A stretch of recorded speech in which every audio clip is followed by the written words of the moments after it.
ଦେଖନ୍ତୁ ଯେଉଁ ନ୍ୟୁଜ୍ ବାଲା ଆସିଥିଲେ ଏମିତି 5 ଥର ଆମେ ଯାଇକିରି ଯେଉଁ ବ୍ଲକ ଘେରାଉ କରିସାରିଲା ପରେ ଯେମିତି ନିମ୍ନମାନର କାମ ଆଣି ଏ କୋଇଲା ସାହି ଟିକେ ଟିକେ ରାସ୍ତାରେ ପକାଇ ଦେଉଛନ୍ତି। ଗଛ ହେଉଛି କିଛି ନାହିଁ, 5-10 ଥର ଗଲା ପରେ ବି ଏଇଭଳିଆ କଥାବାର୍ତ୍ତା ହେଇଛି। ଟୋଟାଲ କିଛି କାମ ନାହିଁ। ଏଇଭଳିଆ ପୁଣି ବର୍ଷା ହେଲେ ଏଇ କରୁ ସବୁ ମାଟି ଗୁରା ବୋହି ଯାଉଛି ଟୋଟାଲ। କିଛି ଲାଭ ନା, ଗୋଟେ ବର୍ଷା ହେଲେ ପାଇଦେବ। ଆମର ମୁଁ ଦେଖୁଛି ଟୋଟାଲ ଭଇଁଚ ଛକରୁ ନୁହାଳି ଛକ ପର୍ଯ୍ୟନ୍ତ ଏଇ ଯେଉଁ ଡ୍ରେସିଂଟା ଆଜି ହେଇଛି କିନ୍ତୁ ଏ ସବୁ ଟିକେ ସ୍ଲୋ କର। ଏଇଠି ଦେଖ ଯେଉଁ ସ୍ଲୋ କର ଟିକେ ରଖିଦିଅ।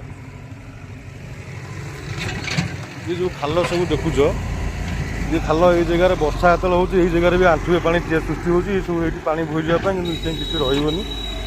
ଏଇଟା ପ୍ରତିଦିନ ସବୁଦିନ ପାଇଁ ଟୋଟାଲ ଏଇ ଯେଉଁ ଡ୍ରେସିଂଟା ହେଉଛି ସେଇପଟରୁ ଡ୍ରେସିଂଟା ଇଆଡ଼କୁ ହେଉଛି। ଏସବୁ ବର୍ଷା ହେଇଗଲା ପରେ ମନକୁ ମନ ବୋହିଯିବ, କିଛି ସେଥିରେ ଅସୁବିଧା ନାହିଁ।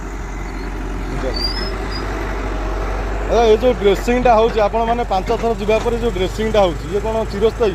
ଇଏ ବର୍ଷା ହେଲେ ରହିପାରିବ? ତ ଏଇ ଯେଉଁ କାମ ହେଉଛି ଏଇଟା ମାନେ କେବଳ ହାଲକା କାମ। ଯେଉଁ କଣ୍ଟ୍ରାକ୍ଟର ନେଇଛି ତା ଟେଣ୍ଡର ଏପର୍ଯ୍ୟନ୍ତ ସରିନି। ଲୋକମାନେ ଆମେ ଦେଖୁଛୁ ଏସବୁ ଦେଖନ୍ତୁ ଆଜ୍ଞା, ବର୍ଷା କାଦୁଅ ଚଢ଼ିକିରି ରହିଛି। କିଛି ଲାଭ ନାହିଁ ଏଇଠି ଇଏ କରିସାରିଲା ପରେ।